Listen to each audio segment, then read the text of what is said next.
I'm a little bit nervous about this solo episode, and it's my biggest insecurity. It honestly sounds so shallow and so pathetic. Hopefully some people can resonate with this. Why am I here?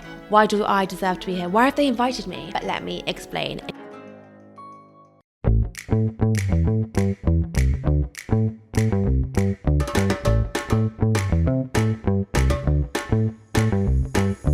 Hey guys, and welcome back to another exciting episode of Catch Ups in My Kitchen with me, Georgia Simmons, host of the podcast. This podcast is about all things food, health and wellness, and this week we have another solo episode. The last of the year, and these are a good chance for me to kind of share a bit more about me, for you guys to get to know me a bit better, and also answer questions that you guys send in. I'm a little bit nervous about this solo episode because it's something that I have never spoken up about, and it's my biggest insecurity. Well, I'd say one of my biggest insecurities.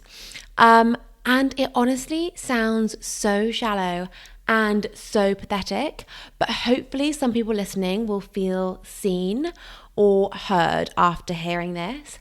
Hopefully some people can resonate with this. It's a niche one, and honestly, it sounds so pathetic, but let me explain and get into it. So, my biggest insecurity at the moment is how many followers I have on Instagram. And that sounds absolutely ridiculous, but it's something that I've never focused on growing. And in the industry that I am now in, that I've kind of fallen into, it's like currency. And in this world of like podcasting and social media, it's really public in terms of your success. Like, you can see how many likes you get, people can see how many followers you have, how many views you get, and brands want to just know your followers, and they can look at your followers, they can look at your likes. Like, it's very, very open to the public. Whereas like if you worked in a corporate job, I wouldn't know what my friend's salary is, or their bonus is, or how well they've done, or how well they've done in a deal, or any of these things. I just don't know. And you wouldn't know unless you asked, then you wouldn't really ask. So following is currency in this world. It opens doors, it gives you credibility, it is sadly, I guess, your reputation. And as I mentioned, it's just not something that I've ever focused on because I thought, well, followers will come. It's just a reflection of how you're doing, but it's not the be all and end all. It's just kind of like, I've just never focused on it until this year, because I realized that people ask, how many followers do you have? Or they look, and it does make a difference, sadly. And I really don't want to be that person to say that, but it does. And I don't have many, if I'm honest. It's been something that I've been really working to grow, but now it's harder to grow. And I've been in situations this year where I've been at events and people are sharing their social handles and like, oh, let me follow you. And I'm around people who have like 10K, 70K, 80K, 90K followers, 100. And I'm there like, why am I here? And I get the worst imposter syndrome as like, why am I here? Why do I deserve to be here? Why have they invited me? What are they gaining by me being here? And it's something that I've had to really, really struggle, or I've really struggled to get over. And, I truly believe that the quality of your following is better than the quantity. Like, I know that I have nearly 3,000 really loyal, lovely followers, which, okay, may be better than 20K and half the people don't even look at your stuff or know you exist anymore. So I do appreciate all of that. But it's something that I have really struggled to kind of get my head around. And as I mentioned, it is something that I am working on growing, but also growing kind of sustainably and organically. And I know there are options, which is bizarre, that you can like buy followers or do things to really like increase your rate of growth. And I'm like, no, like I want it to be authentic. But it has really, really held me back in so many situations.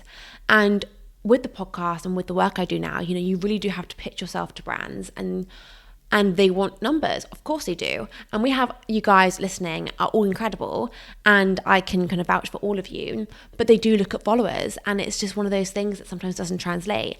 And even with the podcast, like how many of us actually follow podcast accounts on Instagram? Like I know some of my favorite podcasts, I now actively follow it because I'm aware of it, but I may not think of following it. So yeah, it has. And I never really thought I had imposter syndrome, But I really, really do.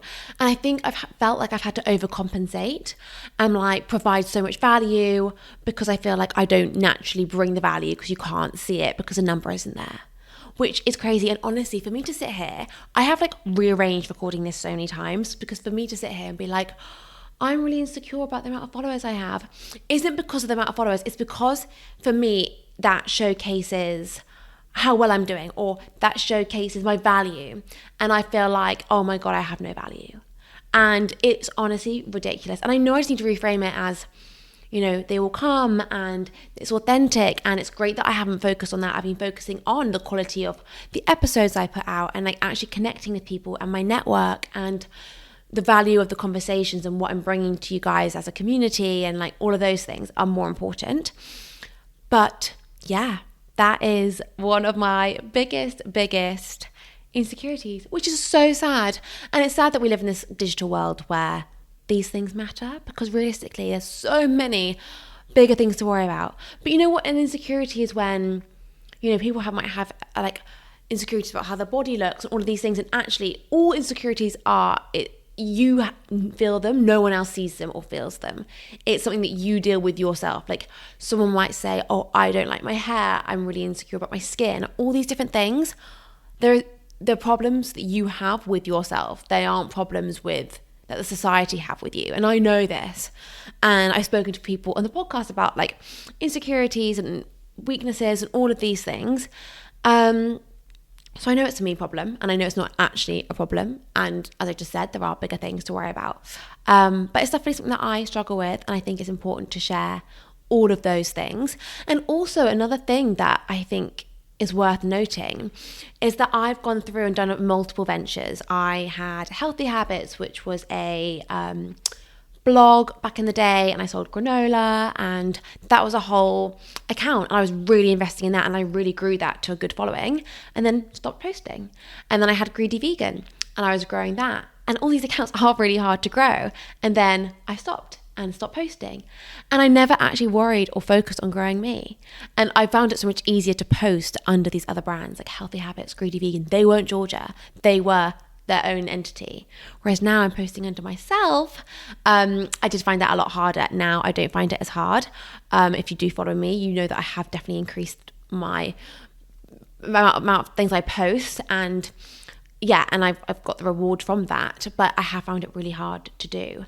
But failings, if you want to call it that, in terms of failed businesses, failed ideas, failed accounts, failed whatever, just kind of go into the bigger picture of growth, and we know that.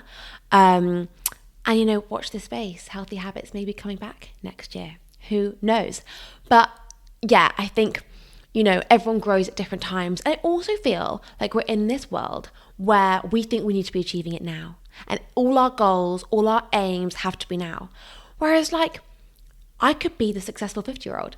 Or like my business could suddenly like fly, and I'm 40 years old. You know, I'm 26. It's not the be all and end all. I'm still on my journey, and everyone peaks at different times, and it's all part of the journey. As long as your journey is organic and you're not skipping steps, you'll get there. And I do truly believe that. And that's what I keep telling myself. But I do have those moments where I do feel like, oh my gosh, my following is so weak. It's not representative of what I'm bringing and what I'm doing, and people won't think I'm good enough, and they won't trust me, and they won't listen in. And like the more followers you have and the more listeners you have, the more people want to get involved and jump on the bandwagon, all of these things. But it will come, whatever goal you have, whatever insecurity you have, just remember it's in your head more than it is anyone else's. So that is something that I do truly, truly believe. So that's my little rant about my biggest insecurity. And I know it sounds pathetic. I thought I'd spend the rest of this solo episode answering some of your questions. It's so nice when you guys do ask questions in. I know I get to showcase a lot of like my views and stuff on the podcast with other guests. And can I just say, we've had some amazing guests this year. I've been so like excited and overwhelmed by the guests. I was kind of looking back the other day and I was like, wow, this is really, really great. And I've been doing the podcast for nearly 3 years, which I also can't believe. It'll be 3 years in February. And honestly, this podcast started out as a way for me to speak to other founders about food businesses, because I had Greedy Vegan and I had never worked in food before, and I'd never run a business before. So I wanted advice, and the best way for me to get advice was to speak to people And the only way I could speak to people who I wanted to speak to was to get them to come on the podcast and talk about themselves. And it worked. But then, I actually fell in love with this way more than the business. And the advice I got was so great that I pivoted. But anyway, I'm going off on a tangent. Now I'm going to answer some of the questions you guys have written in about all things food, health, wellness, which is my favorite topic. So I love these. So question number 1 was, what have you reintroduced since not being 100% vegan? Okay, so this is really interesting, and I know I've spoken about this before on my other solo episode, but my why is obviously being the healthiest version of myself. And one thing that I want to stay away from is like thickeners and additives and gums and all the things that can get added to plant-based alternatives. So that's the reason why I've added in a few other products. I am probably 90% plant-based still. So the only things I have added in is Greek yogurt because I wasn't loving the additives in the plant-based yogurts. But when I'm out and I'm having breakfast out, I don't know what yogurts they're using. I'm a bit of a control freak when it comes to what yogurts I do have in terms of the Greek yogurt. So I will always go plant-based when out. But when I'm in, I have introduced a good quality organic Greek yogurt, which I've loved introducing. And same with kefir. And these two are because of the Greek process strains the yogurt so many times that the lactose is removed. And it's lower in lactose. And kefir, it's fermented. So again, that process reduces the lactose. So it's easier on my body and it's great. And I haven't noticed any bad side effects in terms of my skin or anything like that. But milk and all other kind of dairy, I am dairy free. Saying that, actually, Parmesan is another one that is very low in lactose. So I do have that. So that's Greek yogurt and Parmesan. Eggs is another one. I love eggs. I know a lot of people can't have eggs for health reasons, but I really love eggs and they're a great protein source. They also contain all 9 of the amino acids. So I think I'm saying that right, from a kind of nutritional point of view, they are a great food source. So again, I buy organic eggs and I really like introducing those and having those in my diet. And the other one is fish. But again, I only get fish when I know the source. So I'll be local caught fish. I use wild, which I absolutely love, and they get all their fish locally and they send it to you. It's like a farm shop online, and they get all their fish from the UK waters and then they ship it to you. And I know where it's from. I know, you get to meet the fishermen online and all those kind of things, and I love that. So I do have fish. But that, I think I'm right in saying, that is it. Everything else, I am plant-based. I eat the rainbow. I love being plant-based. I love the energy I get from it. And I feel great on it and my body feels great on it. So that's what you've got to go by. But yeah, those are the things I've introduced. Will there be anything else? I've toyed with the idea of bone broth, but again, it's just a sauce for me. And if I'm feeling great, that I'm kind of like, why try and fix something that's not broken, But never say never. Let's wait and see. Okay, the next question was, what are the top 3 wellness products that you think are a must? So this is wellness products, so not food.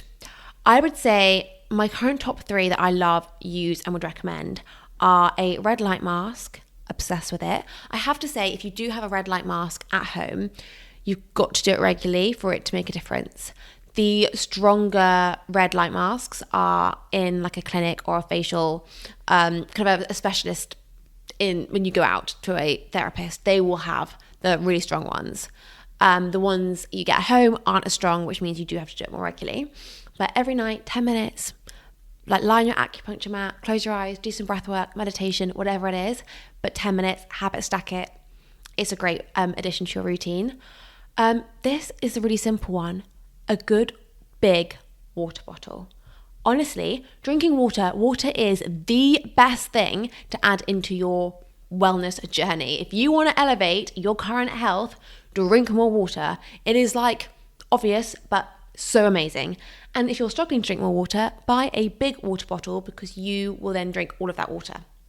Small ones, you don't have to fill it up more. Seems obvious, but if you have a big litre bottle of water, you will just naturally drink more because you'll finish that water. So yeah, big water bottle. And the other one is gua sha tool. Again, great for lymphatic drainage. I had the lymph lover on here. We did a lymphatic massage or lymphatic drainage tutorial. And she said, you can do a lot with your hands, which you can, but I get a lot of benefit from using tools. I think you can really get in a bit harder. And I love the feel. I notice the difference. Again, timing is everything with this. Can we fit everything in? You can. Just make it really simple and achievable and sustainable, and then you can do it. So yeah, red light mask, good water bottle, and a gua sha tool are my top 3 wellness products. Then the next question was top 3 supplements that you recommend everyone take. I've spoken a lot about supplements because I've been sponsored by Zuki, which I love. I've loved working with them. They are a fantastic supplement brand. So in terms of brands, Zuki is the one I personally love. Supplements that I recommend everyone take. The first is MCT oil. I add this to my coffee and I love it. I love the way it makes me feel. I just love everything about it. It's a great addition to my wellness routine, to my health. It's really important for brain health. I'm really aware of brain health. I really want to optimize my brain.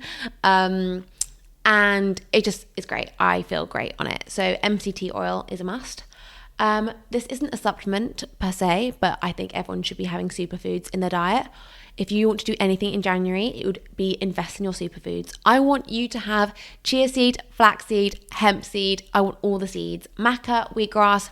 Honestly, adding them into your food just elevates any dish and makes it that much better. And there's so many health benefits, whether it's high in iron or whether it's great fiber or more protein, or I just think they're great and the body loves them, especially, or mine definitely loves it. So yeah, superfoods are a must, and obviously vitamin D, especially now, depths of winter, cold, we're not getting that sunlight, so vitamin D is an absolute must. So I just picked 3 of the questions that you guys answered or asked in, because I had answered a few of the other ones already. So yeah, this is wrapping up the solo episode for this week. Again, thank you for your continuous support. We have a few more episodes to kind of round off the year. And then we're back for another whole season of 2025. But yeah, thank you for your continuous support. I hope you liked my more vulnerable rant about my biggest insecurity, which is most shallow and may seem pathetic, but that is just how, that's what it is right now. I hope you liked the episode. As always, please give us a follow. Follow us on social media, follow the podcast, keep supporting. And if you have any guests you want to hear or topics you want covered, just let me know. I love interaction. But yeah, thank you for your continuous support. It means the world. And I'll see you again next week.